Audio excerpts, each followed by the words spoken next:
الحمد لله على إحسانه والشكر له على توفيقه وامتنانه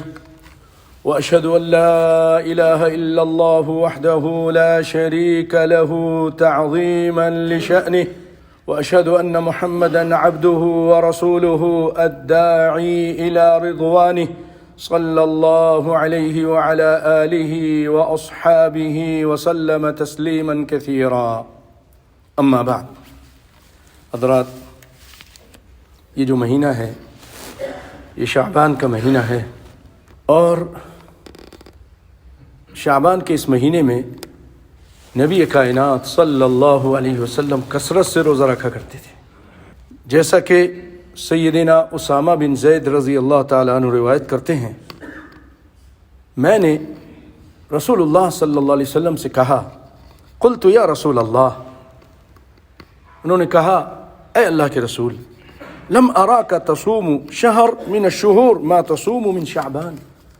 کسی مہینے میں اتنا روزہ رکھتے ہوئے آپ کو نہیں دیکھا جتنا شعبان میں آپ روزہ رکھتے ہیں۔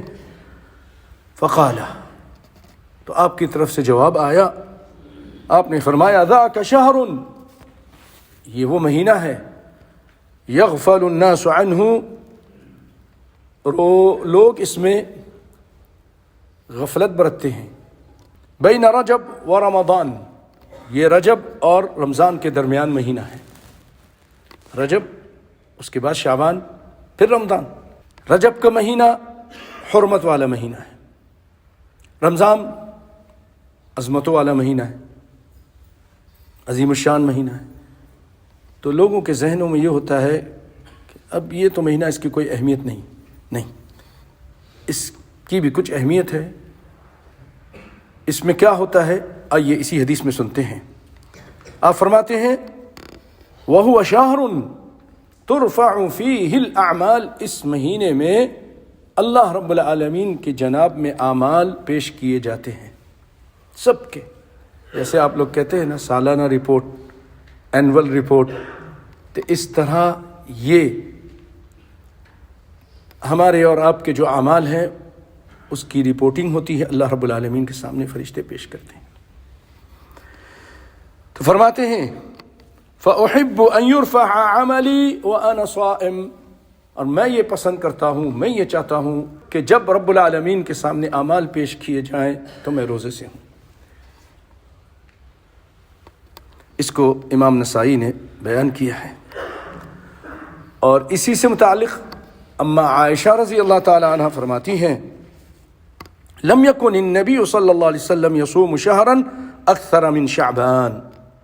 کہ نبی صلی اللہ علیہ وسلم شعبان سے زیادہ کسی اور مہینے میں روزہ نہیں رکھتے تھے۔ رمضان کا تو رکھتے ہی ہیں پورا نا، شعبان میں بہت زیادہ رکھتے تھے۔ وکان یصوم شعبان کلہ، اور وہ پورا شعبان روزہ رکھ جاتے تھے، مطلب یہ ہے کہ بہت زیادہ رکھتے تھے، چند دن چھوڑتے تھے، کیونکہ دیگر روایتوں میں آ گیا ہے کہ رمضان کے علاوہ کسی اور مہینے کے آپ صلی اللہ علیہ وسلم نے پورے روزے نہیں رکھے، مکمل 30 یا 29۔ تو یہاں جو اما عائشہ نے کہا ہے یہ کلام عرب میں، جیسا کہ عبداللہ بن مبارک فرماتے ہیں، یہ عربی لغت میں، عربی کلام میں جائز ہے، وَهُوَ جَائِزٌ فِي كَلَامِ الْعَرَبِ إِذَا صَامَ أَكْثَرَ شَهْرٍ، اگر کوئی آدمی ایک مہینے کی زیادہ دن، یعنی 25 دن، 24 دن، 26 دن تک روزے رکھ لیے، یا 23 دن زیادہ روزے رکھ لیے، یقال صام الشہر کلہ، تو پھر یہ کہا جاتا ہے